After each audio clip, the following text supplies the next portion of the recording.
아멘. 감사합니다. 오늘 말씀을 같이 보겠습니다. 출애굽기 17장 1절에서 7절까지 말씀입니다. 출애굽기 1장 1절에서 17장 1절에서 7절 우리 1절씩 같이 교독하시겠습니다. 제가 먼저 1절 읽겠습니다. 이스라엘 자손의 온 회중이 여호와의 명령대로 신 광야에서 떠나 그 노정대로 행하여 르비딤의 장막을 쳤으나 백성이 마실 물이 없는지라. 백성이 모세와 다투어 이르되 우리에게 물을 주어 마시게 하라.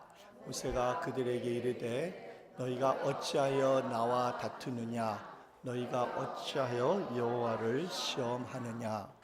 거기서 백성이 목이 말라 물을 찾음에 그들이 모세에게 대하여 원망하여 이르되 당신이 어찌하여 우리를 애굽에서 인도해 내어서 우리와 우리 자녀와 우리 가축이 목말라 죽게 하느냐? 모세가 여호와께 부르짖어 이르되 내가 이 백성에게 어떻게 하리이까? 그들이 조금 있으면 내게 돌을 던지겠나이다. 여호와께서 모세에게 이르시되 백성 앞을 지나서 이스라엘 장로들을 데리고 나일강을 치던 내 지팡이를 손에 잡고 가라. 내가 호렙산에 있는 그 반석 위 거기서 내 앞에 서리니 너는 그 반석을 치라. 그것에서 물이 나오리니 백성이 마시리라. 모세가 이스라엘 장로들의 목전에서 그대로 행하니라. 7절 우리 같이 읽겠습니다. 그가 그곳 이름을 마사 또는 무리바라 불렀으니 이는 이스라엘 자손이 다투었으며 또는 그들이 여호와를 시험하여 이르기를 여호와께서 우리 중에 계신가 안 계신가 하였음이더라. 아멘. 아멘. 오늘은 이제 우리가 2023년을 조금 있으면 다 보내면서 그리고 우리가 다음 주에 맞이하는 성탄절 크리스마스를 준비하는 뜻에서 우리와 함께 계시는 하나님이라는 제목으로 서로 은혜를 받기를 원합니다. 자, 오늘 말씀의 배경은 이렇습니다. 하나님은 이스라엘 백성들을 애굽에서 구출해 주시고 그들에게 약속하신 가나안 땅으로 인도하기 위해서 광야를 지나가게 하셨습니다. 그리고 오늘 말씀을 보게 되면 르비딤이라는 곳에 도착하게 됩니다. 여기에 이르기까지 이스라엘 백성들은 하나님의 기적과 이적을 많이 보고 체험해 왔습니다. 애굽 땅에서 떠나기 전에 바로 하나님께서 애굽 사람들에게 재앙 10가지 내린 것을 다 보고 체험했습니다. 그리고 출애굽기 14장을 보게 되면 이스라엘 백성들이 홍해를 건너는 그러한 기적 또한 그들이 체험했습니다. 15장에 보게 되면은 마라라는 지역에 이르렀을 때는 거기에는 물이 있었는데 쓴 물이었어요. 그래서 먹을 수가 없었을 때에 하나님 앞에 기도했을 때에 부르짖었을 때 하나님께서는 그들이 그 물을 먹을 수 있도록 단물로 만들어 주셨습니다. 그리고 16장에는 하늘에서 하나님께서 만나와 메추라기를 많이 주게 하셔서 그들이 항상 먹고 또한 살아갈 수 있는 기적을 체험했던 것입니다. 그리고 우리가 잘 알다시피 낮에는 하나님께서 이스라엘 백성들을 구름 기둥으로 밤에는 불 기둥으로 그들을 하나님께서 인도하시고 지금 여기까지 왔습니다. 이런 것을 모든 것을 다 체험한 후에 오늘 17장 1절에 보게 되면 이스라엘 백성들은 여기 르비딤이라는 곳에 하나님의 명령대로 장막을 치게 되었던 것입니다.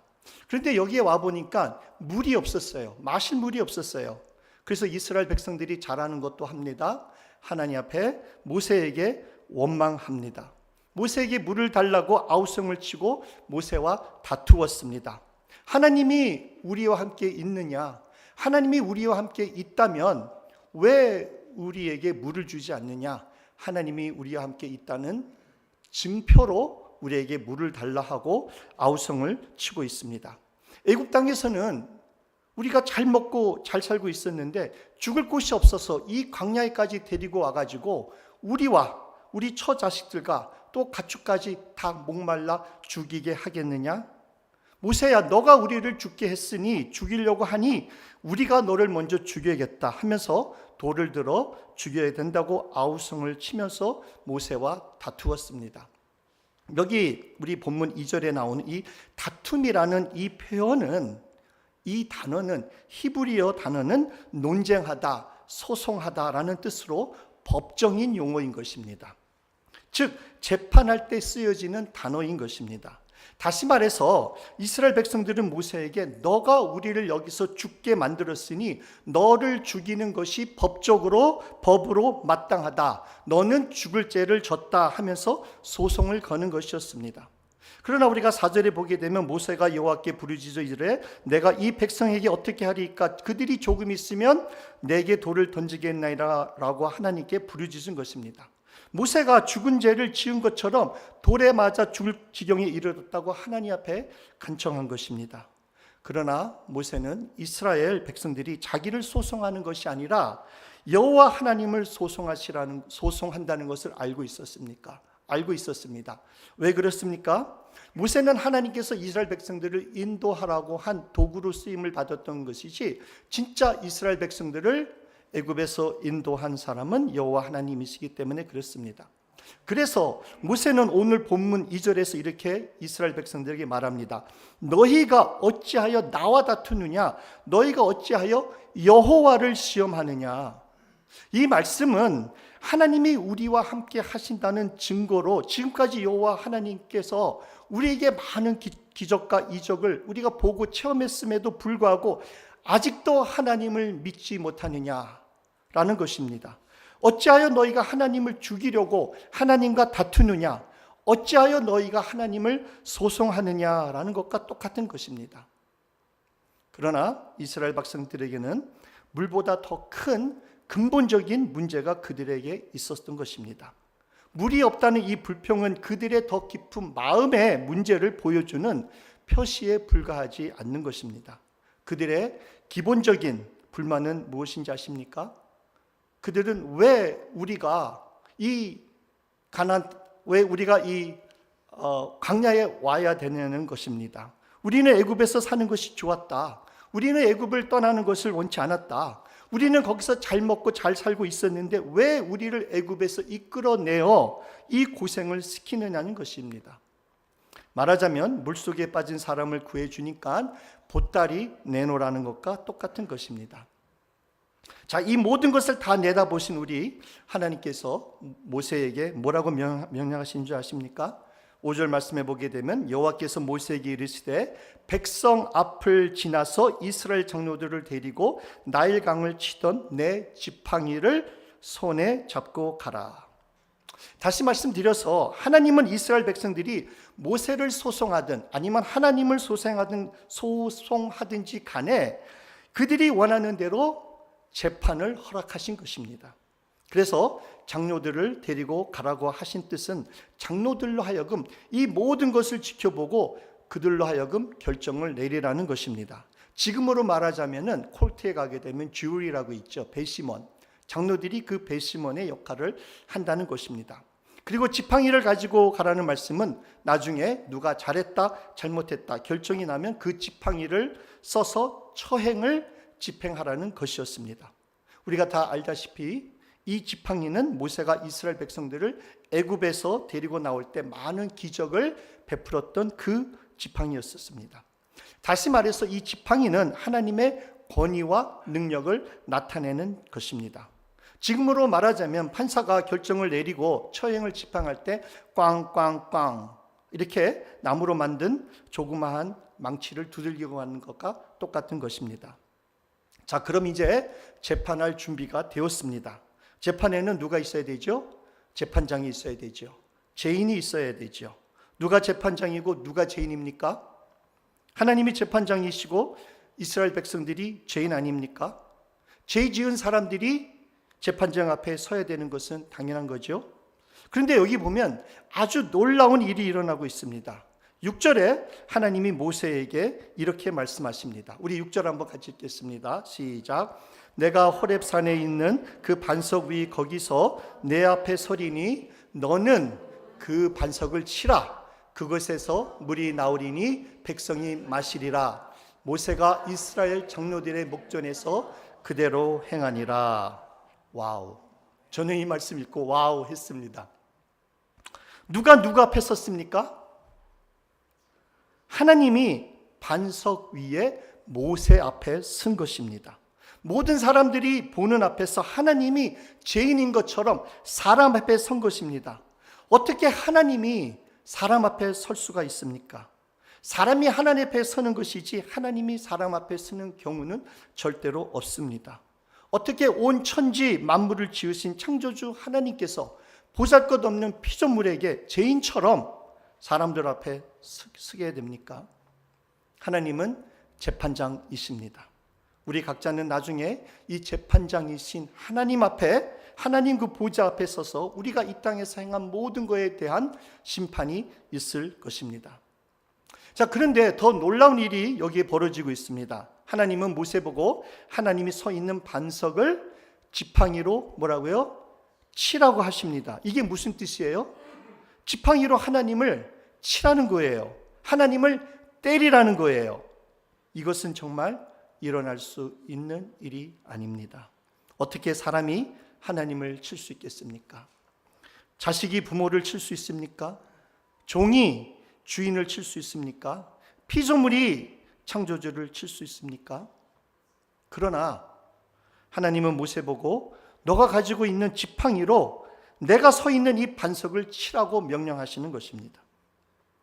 모세는 하나님의 명령을 따랐습니다. 모세가 지팡이로 반석을 쳤을 때에 반석에서 물이 철철 나와서 온 이스라엘 백성들이 다 마시고 그들은 살았습니다. 오늘 말씀은 아무 죄도 없으신 하나님이 지팡이로 맞으셨고 반석에서 물이 나오게 하셔서 이스라엘 백성들은 물을 마시고 살았다는 말씀입니다. 자, 여기 이 바위는 누구를 상징합니까? 하나님을 가리킵니다. 그렇죠? 성경에서 보게 되면 여호와는 반석이시다. God is my rock 이라는 말이 많이 나옵니다. 그리고 또한 이 반석은 누구를 가리키시죠? 바로 예수님을 가리키는 겁니다. 맞습니다. 고린도전서 10장 4절인데 우리 한번 같이 읽겠습니다. 시작. 다 같은 신령한 음료를 마셨으니 이는 그들을 따르는 신령한 반석으로부터 마셨음에 그 반석은 곧 그리스도시라. 아멘. 자, 하나님은 이스라엘 백성들이 지은 죄들을 그들에게 돌리지 아니었습니다. 하나님이 그들을 치실 수 있었습니다. 당연히 마땅히 그들이 지은 죄, 이스라엘이 지은 죄였기 때문에 하나님은 이스라엘 백성들을 쳤어야 합니다. 마땅히 이스라엘 백성들이 맞는 것은 옳은 것이었습니다. 그러나 하나님은 이스라엘 백성들이 지은 죄를 그들에게 돌리지 아니하시고 하나님 자신이 이스라엘 백성들 대신 맞으셨던 것입니다. 그와 같이 온 인류가 지은 죄를 인간들에게 돌리지 않으시고 그들의 죄를 예수님이 치르시게 하기 위해서 이 땅에 우리 예수님을 하나님께서는 보내신 것입니다. 하나님이 바위 위에 사람들 앞에 서신 것처럼 그리고 그들 앞에서 하나님께서 맞으신 것처럼 우리 예수님도 빌라도 사람 앞에 서셨습니다. 사람들 앞에서 채찍에 맞으시고 사람들의 손에 십자가에 죽으셨습니다. 자, 이스라엘 백성들이 마신 물은 그들의 육신을 살리기 위해서 하나님께서 그들에게 주셨던 것입니다. 그러나 우리 예수님께서 십자가에서 흘리신 그 물과 피는 온 인류, 우리 온 인류에게 영원히 목마르지 않는 생수를 주시기 위해서 흘리신 것입니다. 그래서 우리 예수님이 뭐라 그러십니까? 요한복음 7장 37절 다 같이 한번 읽겠습니다. 38절까지 시작. 누구든지 목마르거든 내게로 와서 마시라. 나를 믿는 자는 성경의 이름과 같이 그 배에서 생수의 강이 흘러나오리라. 아멘. 아멘. 출애굽기 17장 이 사건은 이스라엘 백성들이 하나님이 그들과 같이 계신가 아니면 안 계신가를 시험하는 사건이었습니다. 그래서 7절에 다음과 같이 기록한 것입니다. 그가 그곳 이름을 마사 또는 무리바라 불렀으니 이는 이스라엘 자손이 다투었으며 또는 그들이 여호와를 시험하여 이르기를 여호와께서 우리 중에 계신가 안 계신가 하였음이더라. 하나님은 이스라엘 백성들이 하나님이 우리와 함께 계신가 하는 이 질문에 어떻게 대답하셨지요? 하나님이 사람 앞에서 맞으심으로 증명하셨습니다. 하나님이 사람들 앞에서 죄인처럼 맞으시기까지라도 하심으로써 그들과 같이 함께 하신다는 것을 보여주신 것입니다. 이런 우리 하나님의 그 깊으신 마음과 사랑을 우리가 이해할 수 있겠습니까? 하나님의 이 깊으신 마음과 그 사랑, 우리가 좀 헤아릴 수 있을까요?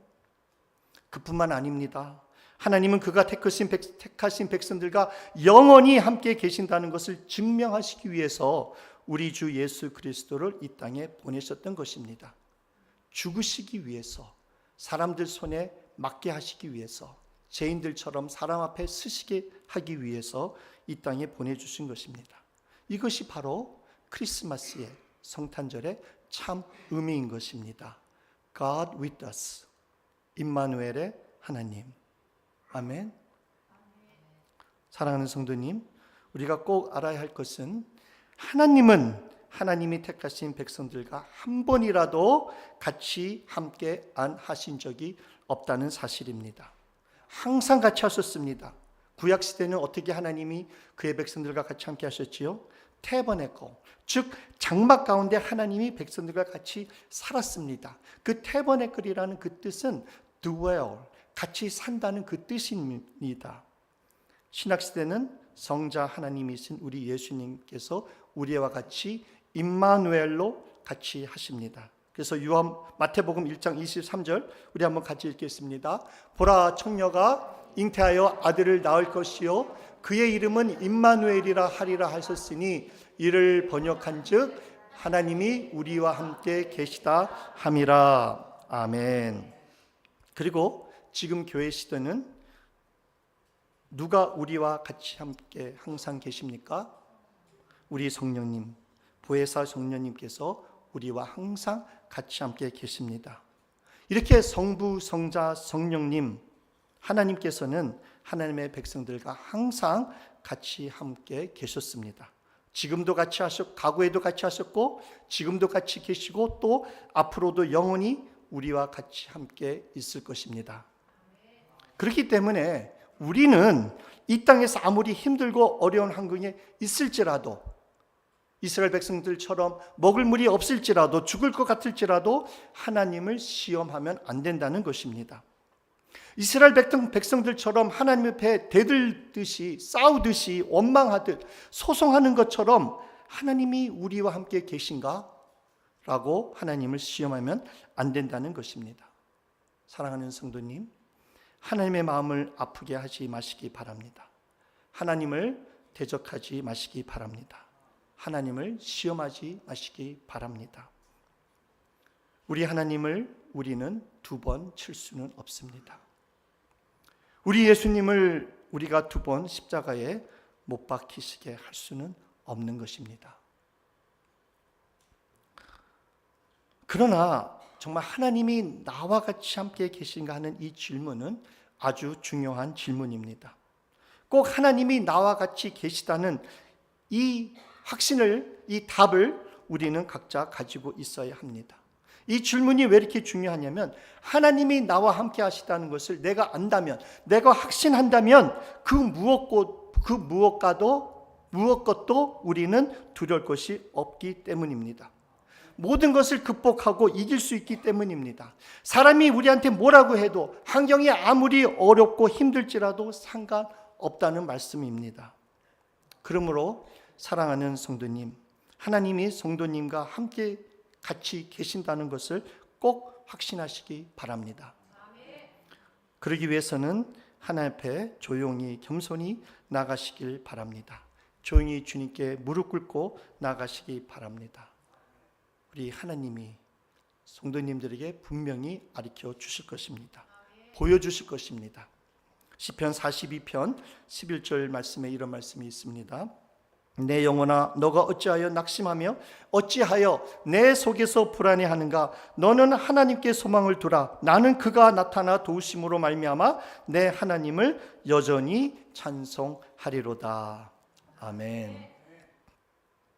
우리가 잘 아는 이야기지만 한 번 더 들을 필요가 있다고 생각이 돼서 한번 말씀드리겠습니다. 어느 날 한 사람이 밤에 꿈을 꾸었습니다. 주님과 함께 해변을 걷는 꿈이었습니다. 그런데 하늘 저쪽으로부터 자신이 지나온 날들이 비쳤습니다. 한 장면씩 지나갈 때마다 그는 모래 위에 두 사람의 발자국이 난 것을 보았습니다. 하나는 그의 것이었었고 다른 하나는 주님의 것이었습니다. 인생의 마지막 장면이 비쳤을 때 그는 모래 위에 발자국을 모두 다 돌아보게 되었습니다. 그런데 그 발자국이 한 쌍밖에 없을 때가 많다는 것을 그가 알게 되었습니다.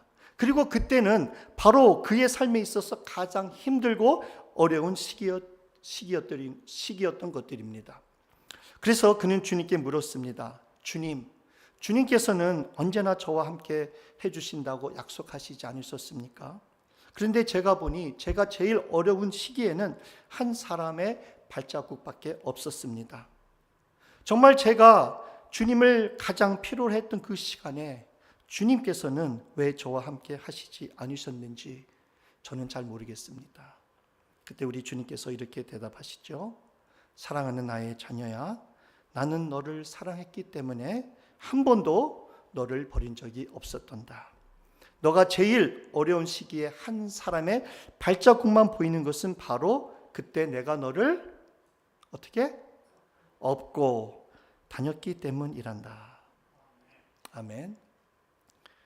우리의 인생을 돌이켜 보시기 바랍니다. 올해 2023년을 돌이켜 보시기 바랍니다. 순간순간 때마다 하나님의 인도하심과 은혜가 있지 않았습니까? 그래서 우리가 여기까지 온 것 아닙니까? 저도 제 자신을 돌아보면 순간순간마다 하나님이 도와주신 것을 보게 됩니다. 저는 그 당시는 몰랐지만 나중에 보게 되면 하나님의 인도하심이 있었구나 라고 고백할 때가 많습니다. 정말 제가 잠자는 동안 제 자신도 모르게 하나님께서 인도해 주셨다는 것을 알고 있습니다. 하나님의 말씀을 전하는 목회자로서, 설교자로서 제일 큰 고민은 무슨 말씀을 주의 백성들에게 전할까 하는 것인데 그때마다 하나님께서 가르쳐 주셨습니다. 먹고 마실 것이 부족할 때도 많았지만 목사는 하나님이 굶주리게 안 하신다는 것을 매일매일 체험합니다. 시험 들 때도 많고 그랬을 때 시험에 들지 않도록 하나님께서 보호해 주셨습니다. 악에서 건져주시고 선한 길로 인도하셨음을 고백합니다. 우리가 잘나서 한 것 같지만 우리의 힘으로 한 것 같지만 돌이켜보면 하나님이 다 하셨음을 고백하는 것입니다. 이러한 간증이 우리 성도님 다 있으시죠? 있으시길 바랍니다. 사랑하는 성도님, 우리도 이스라엘 백성같이 강야와 같은 이 세상에서 지금 살아가고 있습니다. 더 정확하게 말씀드린다면 우리는 광야와 가나안 땅을 동시에 왔다 갔다 하면서 살고 있습니다. 제가 전에 설교할 때 기억나시는지 모르지만 광야 생활을 믿음의 생활이라고 표현할 수 있고 가나안 땅의 삶을 우리는 행함의 삶이라고 말할 수가 있습니다. 다시 말씀드려서 믿음과 행함, 믿음과 거룩한 삶을 우리 하나님은 우리에게 요구하신다는 것입니다. 이러한 광야와 가나안 땅의 삶을 우리가 살면서 우리도 당연히 힘들 때가 많습니다. 죽을 것만 같을 때가 많습니다. 먹고 마실 것이 없을 때가 있습니다. 정말 힘들고 지쳐서 모든 것을 다 내려놓고 싶을 때가 있습니다. 그때 세상 사람들은 그리고 우리 원수 마귀는 우리에게 뭐라 그러는지 아세요? 너가 믿는 하나님은 어디 있느냐? 라고 우리에게 비꼬아 물어봅니다. 너가 믿는 하나님은 어디에 있느냐? 너가 믿는 하나님은 왜 너를 이렇게 힘들게 하느냐? 너가 예수를 잘 믿는다고 했는데 보니까 교회에서 봉사도 많이 하고 정말 노력하는데 열심히 살아가는데 왜 아직까지 이 모양 이 꼴이냐? 라고 말합니다. 너가 믿는 하나님이 정말 살아 계시느냐?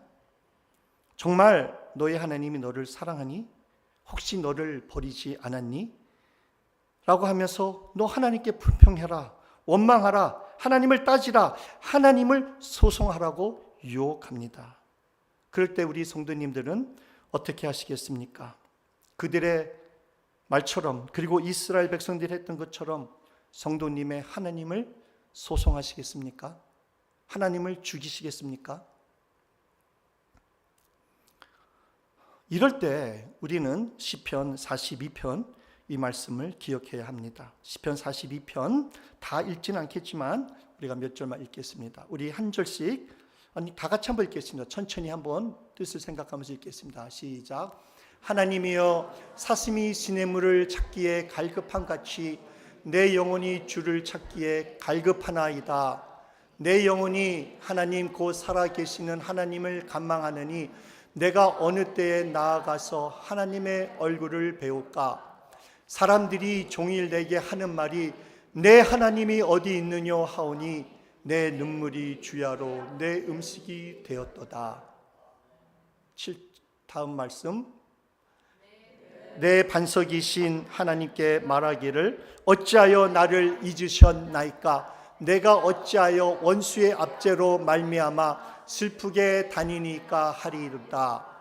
내 뼈를 지르는 칼같이 내 대적이 나를 비방하여 늘 내게 말하기를 내 하나님이 어디 있느냐 하도다. 내 영혼아, 너가 어찌하여 낙심하며 어찌하여 내 속에서 불안해하는가? 너의 하나님께 소망을 두라. 나는 그가 나타나 도우심으로 말미암아 내 하나님을 여전히 찬송하리로다. 아멘. 사랑하는 성도님, 이 시편을 쓴 시인처럼 하나님 앞에 상한 마음으로, 겸손한 마음으로 하나님 앞에 나아가 성도님의 눈물을 들이시길 바랍니다. 성도님의 그 쓰라린 마음을 하나님 앞에 들이시길 바랍니다. 하나님 앞에 흔히 끼시면서 우시기 바랍니다. 묵묵히 하나님만 의지하시면서 하나님께만 소망을 두시기 바랍니다. 성도님의 하나님께서 성도님에게 나타나 도우실 것입니다. 그래서 성도님은 하나님 앞에서, 모든 사람 앞에서 성도님과 끝까지 함께 하셨던 하나님을 영원히 찬송하며 영광을 돌리게 하실 것입니다. 우리는 그날을 믿음으로 바라보면서 끝까지 승리하시길, 저도 옆에서 같이 우리 성도님들을 위해서 기도하며 돕겠습니다. 꼭 기억하시기 바랍니다. 이 땅의 모든 삶은 하나님의 시험이라는 것을. 신명기 8장 2절 우리 한번 읽겠습니다. 시작. 내 하나님 여호와께서 이 40년 동안에 내게 광야길을 걷게 하신 것을 기억하라. 이는 너를 낮추시며 너를 시험하사 내 마음이 어떠한지 그 명령을 지키는지 지키지 않는지 알려 하심이라. 하나님께서는 우리를 테스트하신다는 것입니다. 우리의 믿음을 보시려고 한다는 것입니다. 우리를 영원한 가나안 땅에 들어가시기에 합당한 백성으로 인도하시기 위해서 우리를 단련하신다는 것을 꼭 기억하시기 바랍니다. 그러므로 오늘 말씀을 기억하시기 바랍니다. 하나님이 광야에 물이 없게 하신 것은 그들에게 궁극적으로 복을 주시기 위함이었다는 것을, 예수님을 주시기 위함이었다는 것을, 우리로 하여금 이 땅의 물이 아니라 영원한 생수를 소망하기 위함이었다는 것을 꼭 기억하시기 바랍니다. 사랑하는 성도님, 이 땅의 짧은 광야와 가나안 땅의 삶이 있기에 우리는 영원한 가나안 땅을 바라볼 수 있는 것입니다. 영원한 소망이 있는 것입니다. 우리가 이러한 믿음과 소망을 가지고 이 땅에서 하나님을 사랑하고 서로 사랑하며 이 필그림의 삶을 살아갈 때, 이 소풍 같은 인생을 우리가 이 땅에서 살아갈 때 누가 우리 보고 너가 믿는 하나님은 어디 있느냐라고 물어본다 할지라도 우리는 요동되지 않는 것입니다.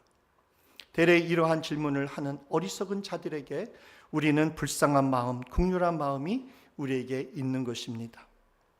우리는 보이는 하나님을 믿는 것이 아니라 보이지 않는 하나님을 믿는 것입니다. 우리는 이 땅에 소망을 두는 것이 아니라 영원한 땅에 소망을 두는 것입니다. 우리는 의인이기 때문에 오직 믿음으로 사는 것입니다. 말씀을 정리하겠습니다. 사랑하는 성도님, 강야와 같은 이 세상에서 우리가 살 때 어려움이 닥치는 것은 너무나 당연한 것입니다. 세상 사람들은, 믿음 없는 사람들은, 우리의 원수 마귀는 우리들이 조금만 어려움을 당하면 너가 믿는 하나님은 너희와 함께 있느냐 라면서 하나님을 원망하라, 소송하라 합니다. 하나님은 너희를 버렸으니 너도 버려라 말합니다. 그러면서 하나님을 원망하고 하나님을 떠나고 하나님을 소송하라고 우리를 시험하는 것입니다. 그러나 하나님은 과거에도 지금도 그리고 앞으로도 영원히 하나님의 택한 백성들과 같이 계십니다. 그 증거로 하나님이 사람들 앞에서 맞으셨습니다. 예수님이 모든 사람들 앞에 서서 맞으셨습니다. 십자가에 돌아가셨습니다. 우리와 영원히 같이 하시기 위하여 임마누엘 하나님으로 이 땅에 오셨던 것입니다. 사랑하는 성도님, 어떠한 어려운 환경이 우리에게 닥칠지라도 어제나 오늘이나 영원토록 동일하신 우리 하나님께서 우리를 영원한 천국에 들어가기 때까지, 아니 우리가 영원한 천국에 들어가도 우리와 같이 영원히 함께 하신다는 것을 우리로 하여금 믿기 하기 위해서 우리는 이 모든 것을 믿는 성도님들이 되시길 우리 임마누엘 되시는 주님의 이름으로, 거룩한 이름으로 축원드립니다.